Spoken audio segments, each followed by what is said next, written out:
Welcome back to our channel, where we explore the minds of history's greatest thinkers and how their wisdom can transform your life today.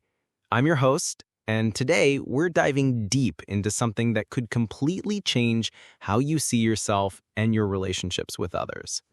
Have you ever found yourself constantly checking your phone for likes on your posts, or maybe you've changed your opinion in a group just to fit in? Perhaps you stayed quiet when you disagreed with someone because you were afraid they wouldn't like you anymore. If any of this sounds familiar, then today's episode is exactly what you need to hear. We're going to explore what the famous psychologist Carl Jung discovered about human nature that could free you from the exhausting cycle of seeking validation from others. By the end of this episode, you'll understand why chasing approval from others is not just pointless, but actually harmful to your growth as a person. So, grab a notebook, get comfortable, and let's begin this journey into one of the most liberating truths about human psychology. Before we dive into his revolutionary ideas, let's understand who Carl Jung was. Born in Switzerland in 1875, Jung was one of the most influential psychologists who ever lived.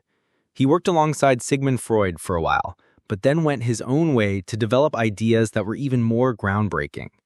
Jung spent his entire life studying the human mind, not just the sick or troubled minds, but all minds, including his own.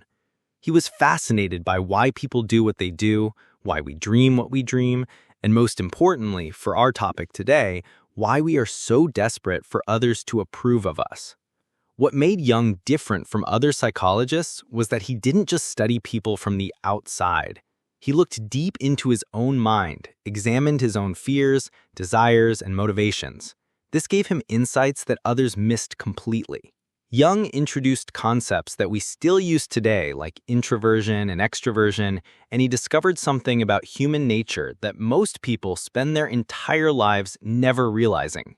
This discovery is what we're going to explore today, and it's the key to understanding why seeking validation from others is a trap that keeps you small and unhappy. Let's start with a simple question. Why do we care so much about what others think of us? Jung discovered that this isn't just a modern problem caused by social media, it's been part of human nature for thousands of years.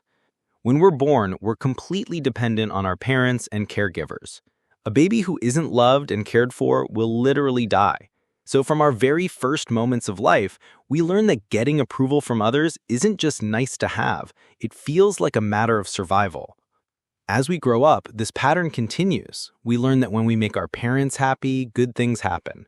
When we make our teachers happy, we get good grades. When we make our friends happy, we feel included and safe.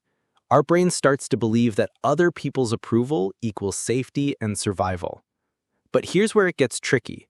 Even when we become adults and can take care of ourselves, our brain still operates on this old programming. We still feel like we need others to approve of us to be okay, even though this is no longer true. Jung noticed that most people spend their entire lives stuck in this childhood pattern. They make decisions based on what others will think, rather than what they truly believe is right. They choose careers to impress their parents, stay in relationships to avoid disappointing others, and hide their real thoughts and feelings because they're afraid of being rejected. This is what Jung called living an unconscious life, going through the motions without ever really thinking about who you are or what you actually want. And the tragic part is that no matter how much approval these people get, it's never enough. They always need more because they're trying to fill a hole that can't be filled from the outside. Jung made a discovery that changed everything. The source of true confidence and peace doesn't come from other people. It comes from within yourself, but not in the way most people think. Jung realized that inside every person's mind, there are different parts or aspects of personality. He called these different aspects the psyche. Some parts of you want to be liked by everyone. Other parts of you have strong opinions and don't care what others think. Some parts are afraid and want to hide, while other parts are brave and want to take risks. Most people only show the world the parts of themselves that they think others will approve of. They hide or deny the parts that might be rejected. Jung called this visible part the persona. It's like a mask we wear in public. But here's the revolutionary part. Jung discovered that when you try to hide or deny parts of yourself, those parts don't disappear. Instead, they become what he called the shadow, the rejected parts of your personality that operate unconsciously and often cause problems in your life. For example, if you always try to be nice because you want people to like you, you might push down your natural anger or assertiveness. But that anger doesn't disappear. It comes out in passive-aggressive behavior, sudden outbursts, or chronic resentment. Jung realized that the key to psychological health and genuine confidence is not to seek validation from others, but to understand and accept all parts of yourself, even the parts you don't like or that others might not approve of. He called this process individuation, becoming a complete, integrated individual who doesn't need external validation because they have achieved internal harmony. Let's talk more about this concept of the shadow, because it's crucial to understanding why seeking validation keeps you trapped. Your shadow is made up of all the parts of your personality that you've decided are bad or unacceptable. Maybe you were taught that anger is bad, so you pushed down your assertiveness. Maybe you were told that being different makes you weird, so you hid your creativity. Maybe you learned that showing weakness gets you hurt, so you buried your vulnerability. Here's what Jung discovered. Whatever you push into your shadow doesn't stay there quietly. It influences your behavior in ways you don't realize. The person who always tries to be nice might find themselves attracting negative, dramatic people into their life. The person who tries to be perfect might sabotage themselves when they get close to success. Jung said that until you make the unconscious conscious, it will direct your life and you will call it fate. In other words, the parts of yourself you refuse to acknowledge will control you from behind the scenes. But here's the amazing part. When you start to acknowledge and integrate your shadow, when you accept all parts of yourself, including the ones you don't like or that others might not approve of, something magical happens. You stop needing other people to validate you because you've learned to validate yourself completely. Think about it this way. If you only accept yourself when you're being good according to other people's standards, then you're always at the mercy of those standards.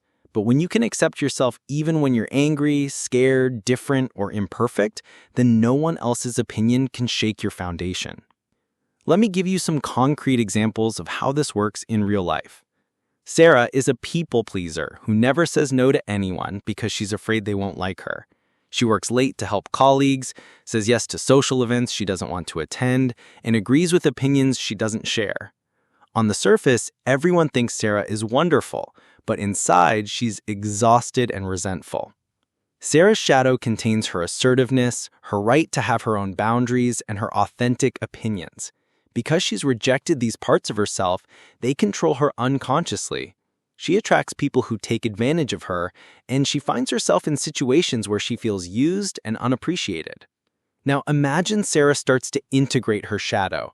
She begins to acknowledge that it's okay to have her own opinions, to say no sometimes, and to put her own needs first occasionally. At first, this feels scary because some people might not like this new version of her. But something interesting happens. The people who truly care about Sarah respect her more when she's authentic. The people who only liked her when she was constantly giving to them fade away. And most importantly, Sarah starts to like herself more because she's being true to who she really is. Here's another example. Mike is terrified of failure, so he only takes on projects where he knows he'll succeed. He seeks constant reassurance from his boss, his friends, and his family. He's addicted to their approval because it temporarily quiets his fear of not being good enough. Mike's shadow contains his willingness to take risks, his ability to learn from failure, and his natural confidence. When he starts to integrate these qualities, he realizes that failure isn't the end of the world, it's just information. He stops needing others to tell him he's doing okay because he develops his own internal compass. So how do you move from seeking validation from others to finding it within yourself? Jung's process of individuation isn't easy, but it's incredibly rewarding. First, you need to become aware of your shadow. Start paying attention to the things that irritate you most about other people. Often, these are reflections of parts of yourself you've rejected. If someone's arrogance bothers you, ask yourself where might you have suppressed your own confidence? If someone's emotionality annoys you, consider whether you've rejected your own feelings. Second, start practicing radical self-acceptance. This doesn't mean you have to like everything about yourself, but it means acknowledging that all parts of you are valid and human. Your anger, your sadness, your selfishness, your fears, these aren't flaws to be eliminated. They're aspects of your humanity to be understood and integrated. Third, begin making decisions based on your own values rather than what others expect. This might mean disappointing some people, and that's okay. Jung said that the privilege of a lifetime is to become who you truly are, not who others want you to be. Finally, develop what Jung called holding the tension of opposites. You can be both kind and assertive. You can be both confident and humble. You can be both independent and connected to others. When you stop trying to be one-dimensional to please others, you become